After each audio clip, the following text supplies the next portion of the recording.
नमस्कार मित्रांनो, स्वागत आहे तुमचं पुन्हा एका नवीन अशा रोमॅन्टिक लव्ह स्टोरीमध्ये. तर मग चला सुरुवात करूयात आजच्या भागाला. संध्याकाळ झाली होती. सूर्याच्या किरणांनी आकाशामध्ये हलकी सोनेरी झाक पसरवली. लॉन फुलांनी पिवळ्या आणि केशरी रंगांनी उजळून निघालं होतं. ढोल ताशांचा आवाज, हास्य आणि थोडं थोडं टेन्शन सगळंच हवेत मिसळलं होतं. गाथा तिच्या खोलीत बसली होती. हिरवट पिवळ्या रंगाचा हलका लेहंगा, हातात, गळ्यात, डोक्यावर सुंदर मोगऱ्याच्या कळ्यांपासून बनवलेले दागिने आणि गजरे लावले होते. तिच्या हातावरची मेहंदी आता गडद झाली होती. हातांवरची मेहंदी पाहताना तिला देवनं काढलेलं त्याचं नाव दिसलं. चेहऱ्यावर नकळत हसू आलं, पण काही क्षणातच ते हसू मावळलं. गाथा. तितक्यात बाहेरून मायानं आवाज दिला. ओ. गाथा आतून बोलली. झालं की नाही तुझं आवरून? सगळे तुझी वाट पाहत आहेत. ती आत येत म्हणाली. बस ताई, 2च मिनटं, असं म्हणत गाथा आरशामध्ये स्वतःला निहाळत होती. खूप सुंदर दिसतेस. चल आता, देव किती वेळ झाले तुझी वाट पाहतोय, माया तिच्या ओढणीला नीट करत बोलली. दोघीही लॉनमध्ये आल्या. देव आधीच हळदीच्या मंडपामध्ये येऊन बसला होता. शिव, अक्षय आणि इतर मित्र त्याच्याशी काहीतरी बोलत हसत होते. गाथा आली. अक्षय समोरून येणाऱ्या गाथाकडे पाहून बोलला आणि सगळ्यांच्या नजरा तिकडे वळाल्या. वाव, किती सुंदर दिसतीये गाथा, अक्षय बोलला. देव, यू आर व्हेरी लकी. तुझं हरवलेलं प्रेम तुला पुन्हा परत मिळतंय, शिव बोलला. देव हसला, परंतु त्याच्या हसण्यात एक वेदना होती जी फक्त समीरला जाणवत होती. समीर तिथून निघाला. अरे, तू कुठे निघालास? शिव बोलला. आलोच. समीरनं देवकडे पाहिलं आणि निघून गेला. याला काय झालंय? आलं तेव्हापासून पाहतोय थोडासा वेगळा राहतोय, शिव बोलला. हो रे, मलाही तेच जाणवलं. समीर कसल्या तरी टेन्शनमध्ये आहे का? अक्षय बोलला. नक्कीच लग्नाचं टेन्शन आलं असेल. मिस्टर सरपोतदारांना मिस करत असेल. तो त्यांच्यासाठी जावई नाही, मुलगाच होता, शिव बोलला. तितक्यात गाथा देवच्या बाजूला येऊन बसली. दोघांनी एकमेकांना स्माईल दिली आणि हळदीला सुरुवात झाली. सगळ्यात आधी माईनं त्या दोघांना हळद लावली आणि त्यानंतर यशोदा मावशींनी. मला पण माऊ आणि बाबाला हळद लावायची आहे, ग्रीषा बोलली. मला पण, सत्यम म्हणाला. हो रे बाळांनो, तुम्हाला पण चान्स मिळेल, पण त्याआधी तुमच्या मॉम आणि डॅडचा नंबर. माया, समीर कुठे आहे? माई बोलल्या. समीर असेल ना इथेच, माया त्याला शोधत होती. समीर कुठे आहे? मायाने अक्षयला विचारलं. मगाशी आलोच म्हणून रिसॉर्टमध्ये गेलाय, अक्षय बोलला. मी बोलावून आणते, असं म्हणून माया रिसॉर्टमध्ये गेली. ते येतील तोपर्यंत तुम्ही सगळे हळद लावा, यशोदा मावशी बोलल्या. आणि मग सगळ्यांनी गाथा आणि देवला हळद लावली. समीर, समीर, इकडे, माया रूममध्ये येत त्याला आवाज देऊ लागली.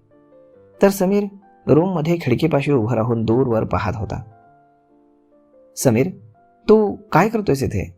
समीरने मायाकडे पाहिलं तर त्याचा चेहरा पडलेला होता. काय झालं? Are you okay? तिनं काळजीने विचारलं आणि त्यानं तिला मिठी मारली. समीर, ती थोडी घाबरून बोलली. मला त्यांची फार आठवण येते. आय मिस हिम. तो डोळ्यात पाणी आणून बोलला आणि मायाच्याही डोळ्यात पाणी आलं. तो तिच्या बाबांविषयी बोलत होता. मी पण त्यांना फार मिस करते. आज ते असते तर सगळ्यात जास्त आनंदी असते. ते जरी आपल्या सोबत नसले तरी त्यांचा आशीर्वाद नेहमीच आपल्या सोबत आहे. वरून ते आपल्या सगळ्यांना पाहत असतील आणि फार खुश असतील, ती त्याचे डोळे पुसत बोलली. चल बाहेर, गाथा तुझी वाट पाहते, माया त्याच्या चेहऱ्यावर हात ठेवून बोलली आणि त्यानं हो मध्ये मान डोलावली आणि तो निघाला. 1 मिनिट, मायाने त्याचे केस व्यवस्थित केले. चल आता, ती म्हणाली. समीरनं तिच्या कपाळावर ओठ टेकवले आणि मग दोघेही बाहेर लॉनमध्ये आले. आला समीर? शिव बोलला. अरे कुठे होतास? सगळे तुझी वाट पाहतायत, अक्षय बोलला. गाथा समीरकडे पाहत होती. त्याचे डोळे ओलसर दिसत होते. तिनं काय झालं या आविर्भावात मायाकडे पाहिलं.